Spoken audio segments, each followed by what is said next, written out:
आदिम जनजाति परंपरा संस्कृति एक अनन्य यासह तांकर चालीचलन और खाद्यपेय मध्य साधारण लोकंक ठारू अनेक भिन्नता रही थाए। सेमाने ऋतु अनुसार मिलुथबा फल और फसलरू विभिन्न सुस्वादु भिन्न भिन्न खाद्यपेय प्रस्तुत करिबारे माहिर थांते।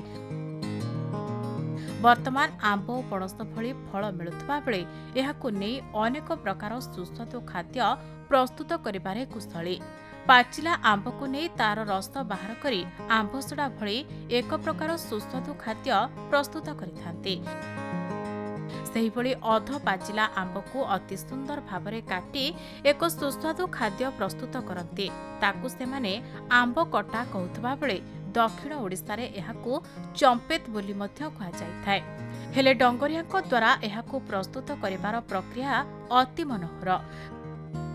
सेहिभली पाचिला पणसरू पारंपरिक चॉकलेट जेली जूस भली अनेक खाद्य सामग्री प्रस्तुत करिबार कला कौशलर तालीम पाइले निश्चिंत डंगरियाक जनजाति अर्थनैतिक स्थिति को प्रभावित करिबो बोली मुनिखोल पंचायत सरपंच पाइक जाकका कहिसंते।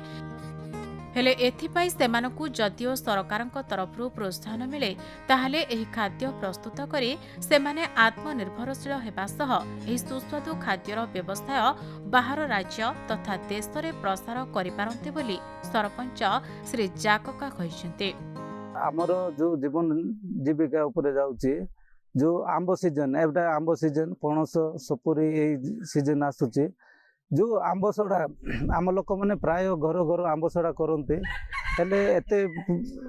एते ये भलरे हो पारुनी कहीं से तार प्रोसेस करने तार जंत्रपाति टू आरंभ कर सब देले से आंबसड़ा प्रत्येक माँ मैंने आंब कलेक्ट कर आनती आंबसड़ा पकाती से आउटे भलर प्रोसेस करके ये कले से उचित मूल्य भी व्यवसाय करें। आंब ए पणस पणस जोटा हूँ पाची गला आते ये होने पाची जीव से अनेक प्रकार भेराइटी हम से